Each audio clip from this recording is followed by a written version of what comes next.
Listen up, because we're diving into a place most folks don't dare to speak about.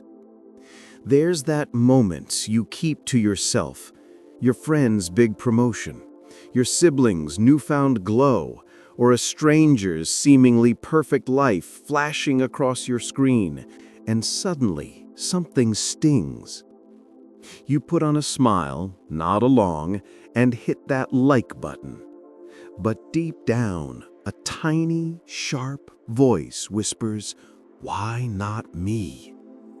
You push it down, dress it up as good manners, yet it hangs around, as heavy as smoke in a closed room. What if envy isn't the sin you've been told to hide away, but rather a guide to the parts of yourself you've left behind? What if the people you envy the most are actually messengers from your own depths, carrying the very traits you've tried to reject? And what if talking about your envy too soon, before you really grasp it, hands over your power to forces that will twist it, ridicule it, and use it against you?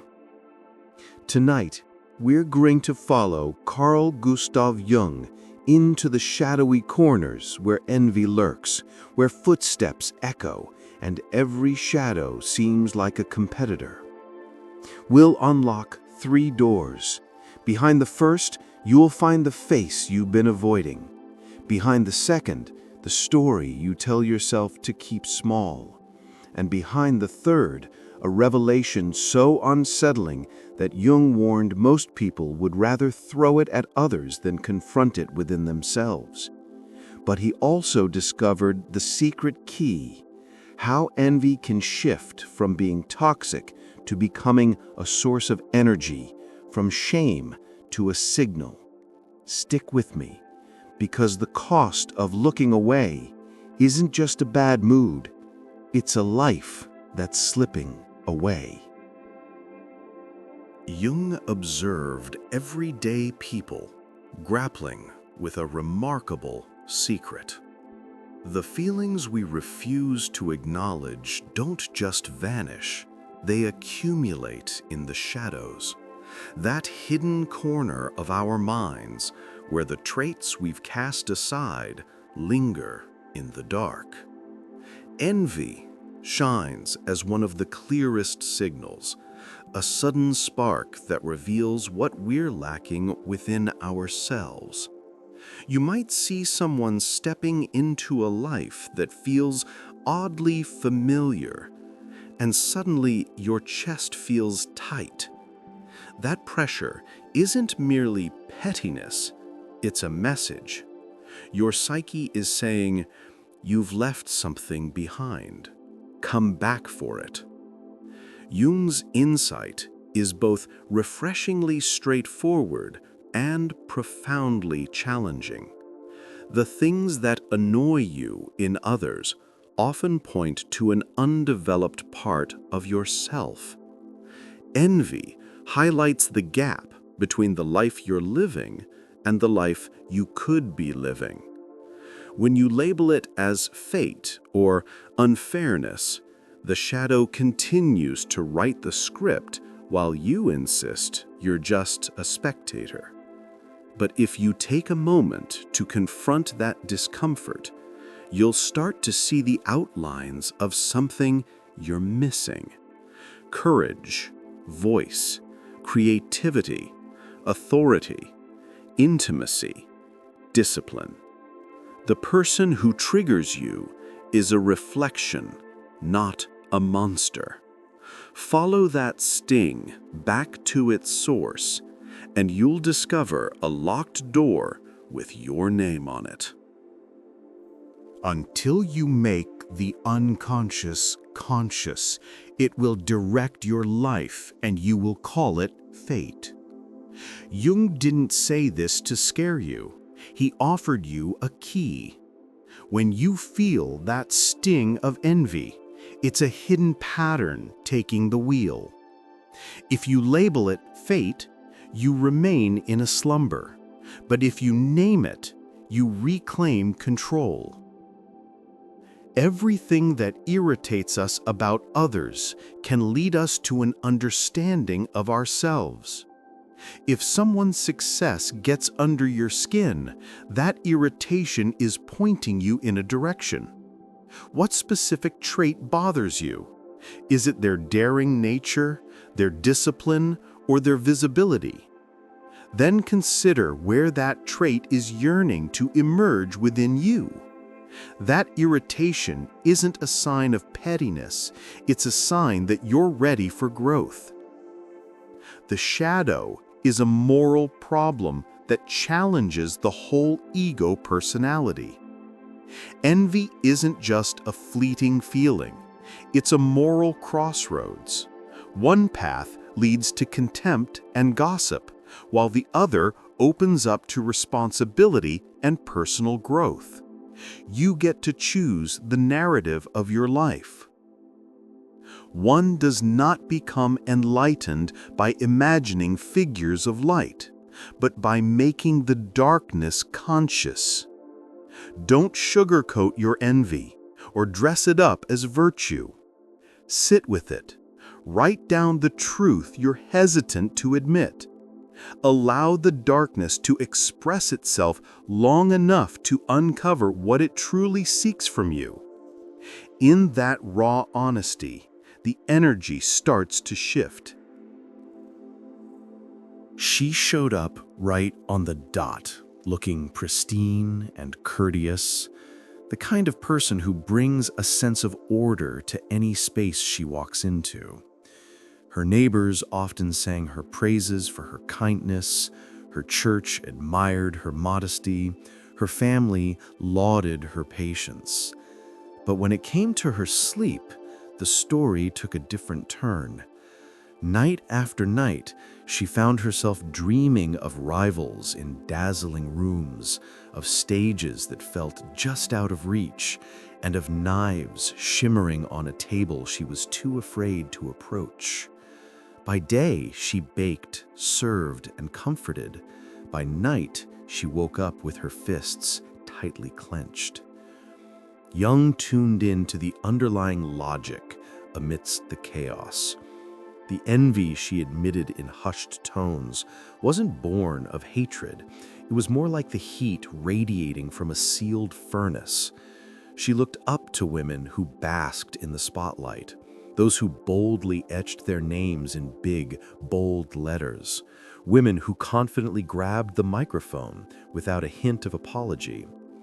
Each time she encountered one, that little voice inside her whispered, "That could be you too." In response, she doubled down on her humility, trying to drown out that voice with a flood of virtue. As their sessions progressed, a clear pattern began to surface. Each time she praised someone else, she found a way to punish herself. Whenever she shied away from the spotlight, her dreams turned increasingly violent. Her psyche wasn't scolding her, it was calling her forth. That envy was a signal, a beacon, pointing to a life yet to be lived. When she finally embraced her desire to create and to be recognized, her dreams transformed. The knives vanished, replaced by a door and a stage beyond it, just waiting for her to step through. Step into the now, where comparison isn't just a rare occurrence, but a constant hum, echoing from every screen like a heartbeat. Psychologists talk about two sides of the same emotion. Benign envy nudges you forward, encouraging you to work, learn, and try. On the flip side, malicious envy pulls you back, whispering ruin, mockery, and quit. The key difference lies not in what triggers these feelings, but in how you respond to that intensity. Sensitive souls feel that intensity like a live wire. They aren't weaker.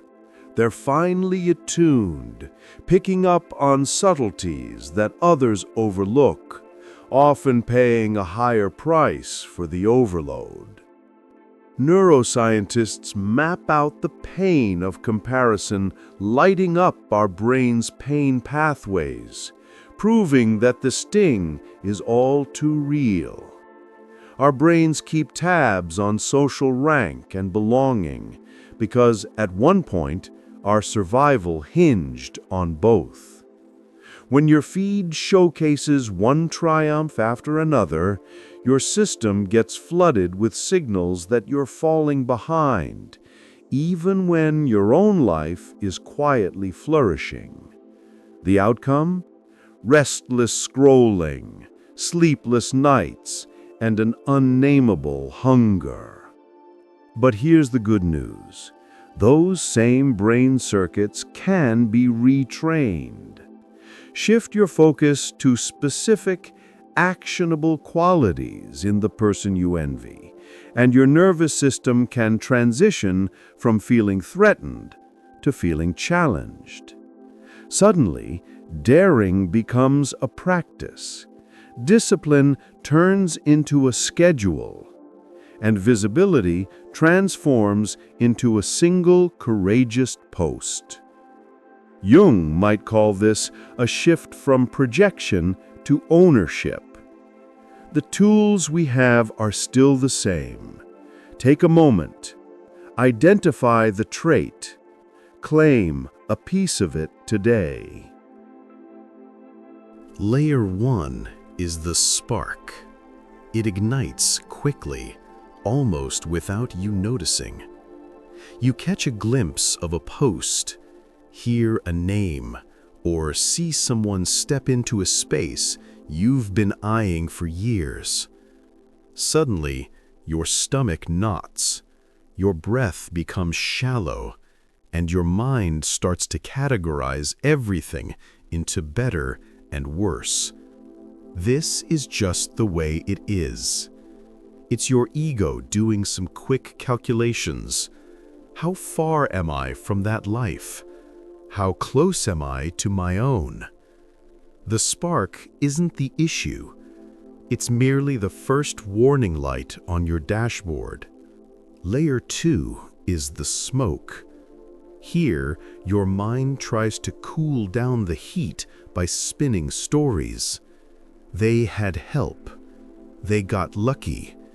They're not as impressive as they seem. The shadow thrives in this layer because projecting your feelings onto others feels like a relief. By turning your desire into a judgment about them, you avoid facing yourself. You resist acknowledging the trait you secretly admire. You swap clarity for gossip and feel safer, but also smaller. The smoke clouds your vision just enough to keep you stuck in the same loop. Layer 3 is the fire. This is the core message that envy has been sneaking into your life. What you resent is actually a hidden message. It points to your unrealized potential, the voice you've silenced, the passion you've put off, the standards you keep lowering. When you get close to this flame, you can finally articulate what you truly want with honest precision. Not their life, not their journey, but the specific quality that deserves a place in yours. Courage, ownership, mastery, a boundary, a risk. Take your time with this framework, and the landscape will become clearer. Nurture the spark without panicking. Navigate through the smoke without buying into its narratives. Stand by the fire until it reveals your task. And listen closely, because the shadow guards a fourth layer that it rarely reveals at first, a mix of danger and promise, waiting for those ready to shift from being spectators to becoming authors of their own stories.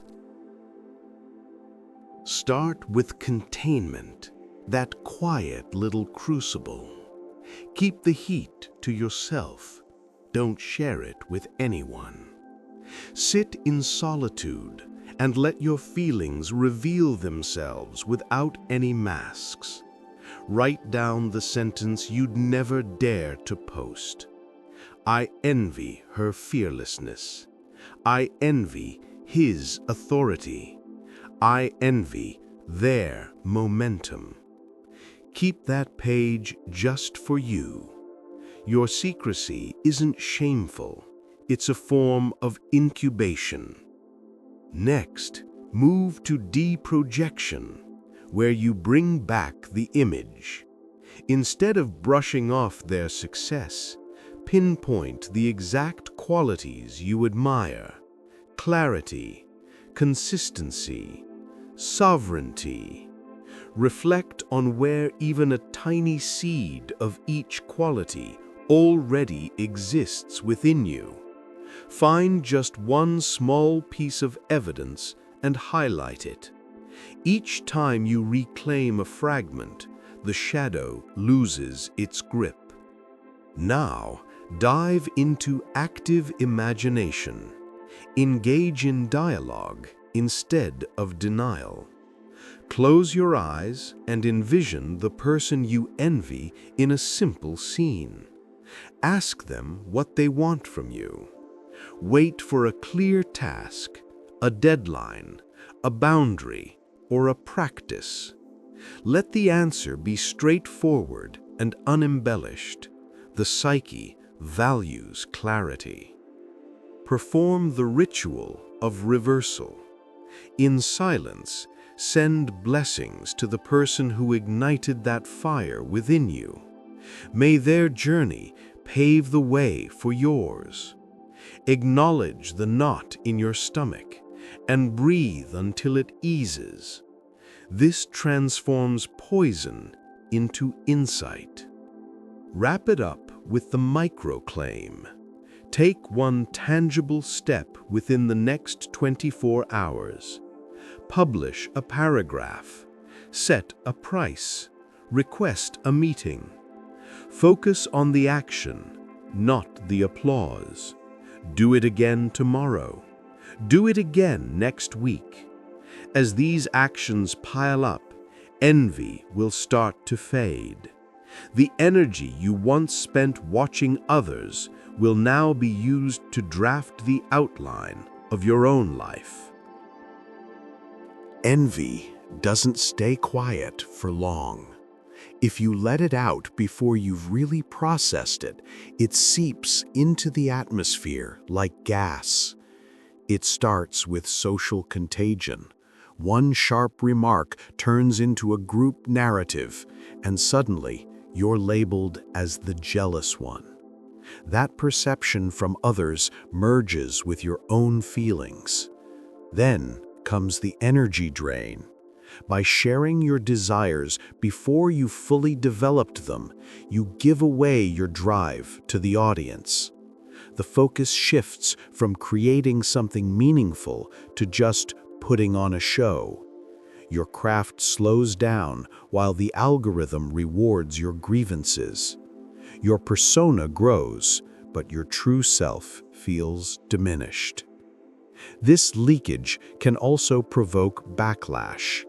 Those who pick up on your intensity might close ranks or subtly sabotage your efforts.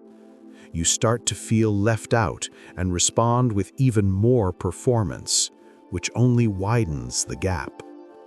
Inside, your ego swings between feeling inflated and crashing down. You convince yourself you're above it all, but then you spiral into shame when you're not. Relationships suffer not because you intended to hurt anyone, but because you turned a private struggle into a public display. You opened the alchemical vessel too soon. There's also a more subtle cost. Your nervous system starts to learn helplessness. Each unguarded confession without any follow-through conditions your body to expect relief without taking responsibility. The shadow takes control while you narrate from the back seat. Protect that inner fire. Keep the container sealed until it's glowing hot. Only then will your words clarify instead of corrode. But Jung uncovered something even more unsettling. Failed integration, projection spiral. A young designer is scrolling through her feed late at night when she stumbles upon a rival announcing a gallery show. Suddenly, inspiration strikes, and she feels a rush of energy. She tells her friends that they have connections and are riding the latest trends. Her friends nod in agreement, and the narrative solidifies. She shares some clever jokes online, racks up likes, and experiences a fleeting sense of relief. But when she returns to her studio, her sketches come to a halt. The hours that could have been spent creating new work are instead consumed by rehearsing her outrage. Weeks go by. The rival's show opens and she sneaks in, leaving early and convincing herself it wasn't impressive. But her dreams tell a different story. She wakes up with heavy hands that refuse to draw. The shadow has claimed a victory, and her craft has suffered. Successful integration. Silent alchemy. Another designer feels that same burning sensation, but decides to close the app instead. She jots down a single line in her private notebook. "I envy their fearless curation." She takes a step back and lists the qualities she admires with clarity: selection, cohesion, rhythm. As she reviews her own work, she discovers a small series she had tucked away. Her active imagination gives her a straightforward task: post 3 pieces in 10 days. She silently acknowledges her rival's success and then gets to work. 10 days later, a modest commission comes in. It's not a miracle, but it's a turning point. The knot in her chest begins to loosen, because taking action has helped her process the heat. Failed integration. Confessional theater. A man opens up to a friend about his envy towards someone who thrives in the world of drama. Instead of keeping it between them, the friend amplifies his feelings, sharing them widely and turning the situation into a spectacle. Suddenly, the man finds himself painted as the jealous one. Invitations start to dwindle, and he retreats into himself, feeling ashamed, convinced that his honesty has backfired. In reality, he revealed his feelings before he had truly processed them. Successful integration. Boundaried sharing. In contrast, another man seeks out a mentor who carries real weight. He confesses that he feels envy when it comes to leadership, suspecting it reveals an untapped potential within him. The mentor asks for a simple commitment: to lead the next meeting. He prepares, takes the lead, and even stumbles a bit, but he remains present. The atmosphere shifts. He feels a current flowing through him instead of around him. As he takes on this responsibility, the envy begins to fade. The shadow of his insecurities steps back as he finally claims his own space. Here's a truth that can hush a room. Envy doesn't point to the impossible. It highlights what's tantalizingly close. Our minds don't waste energy on dreams that are forever out of reach. Instead, they focus on that nearby door, the one you could open if you just had the courage to reach for the handle. That's why envy stings. You're not just seeing someone else's life, you're catching a glimpse of your own potential, just a step beyond your current bravery. This is the hidden gift within the pain. Envy reveals the map to your untapped greatness, not a reminder of what you lack. You don't crave their life, you yearn for the power within you that could ignite a life like yours. Once you grasp this, you'll stop chasing imitations and start creating your own path. You'll shift from merely measuring yourself against others to mastering your craft. Silence becomes sacred as it guards your spark while you gather your resources. You identify the trait you want, you nurture it, and only when it's truly part of you do you find your voice. Then your words aren't just requests for approval, they're declarations of who you are. With every private act, the gap between you and the image that once haunted you shrinks. The figure on the screen fades away while the reflection in the mirror becomes clearer, and what once felt like a burn now lights your way forward. Imagine this: the next time envy creeps in, you stand your ground. You shut the app, close the door, and even shut your eyes for a moment. In that stillness, you trace the warmth back to its origin, a gift you tucked away in the shadows. You pick it up gently, honoring those who lit the way before you. Then you ignite your own flame. When you do this, envy transforms from a thief into a doorway. Beyond it lies your voice, your craft, your choices, no longer sapped by comparison, but fueled by genuine desire. If you see yourself in these words, if envy has quietly tugged at you beneath your compliments and smiles, listen closely. You're not broken. You're on the verge of something. The pressure you're feeling is just the shape of a gift trying to make its way into your life. Tonight, when everything is calm, think of the person who gets under your skin and pinpoint the exact trait they possess that resonates with you. Write down one honest sentence about it. Then, take a small action that honors that truth before the sun rises again.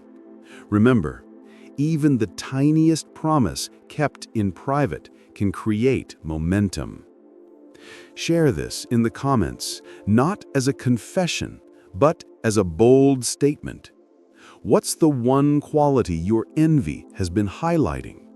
Is it courage, command, devotion, precision? Speak the word and explain why it's significant to you right now. Your insight might just be the guiding light someone else has been searching for. If this resonates with you, consider subscribing and continuing this journey with us. Each week, we transform another piece of shadow into something useful through storytelling, practice, and genuine psychology. Pass this along to that one friend who's ready to stop scrolling and start creating. Next time, we'll delve into a more subtle trap. The feeling you keep labeling as love might actually be an old agreement with your own shadow. Jung referred to it as an enchantment. Together, we'll uncover the thread and break the spell.